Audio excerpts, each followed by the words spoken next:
Kumusta naman ang celebration ng Father's Day? Irehi, baga. Irehi. Parang malungkot ka na. Kagabi ang sinasaya mo. Yung sigang-siga ka sa daan, tapos nagmaoy ka pa, nagwawala ka pa, lahat inaaway mo. Ah. Tapos pagtulog mo, irehi ka lang naman sa banig. Pangit magsiga-siga, no? Tapos parang hirap na hirap ka pa. Magme-medyas ka lang. Kanina ka pa nandyan nakatulala. Tanggalin niyo yung Father's Day sa kalendaryo. Bakit? Magkakaroon tayo ng karapatan. Grabe ang over. Ganito pa itsura ng inabuso ang karapatan. Sobrahan ako sa karapatan kahapon. Kaya today? Kaya, hindi naman ako pwede umabsent. Okay. Luway-luway lang ha. Daan-daan lang sa daan. Ako. Kasi pag umabsent ako, Hmm. yung immunity ko kahapon, bubawi yun.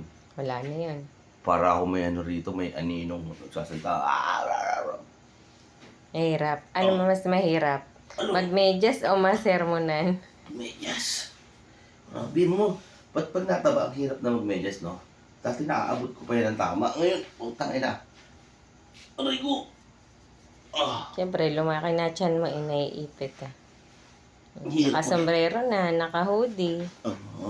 Pasok na lang. Ang layo pa, Kalamba. Pasok Tapos hanggang Makati, magmumotor. Tapos ganito over ka. Tigilan ko to sa gilid, tapos matulog ako. Singkit na singkit ang mata. Tawag si Engineer Jelson! Saan ka na? Sir, nasobra ng karapatan, sir. Tulog, sir eh. Yan to pala. Pangkalagan pa ako. Burlington. Sana naman. Arigo. May promotion ka pa. Oh. Pa. Yael.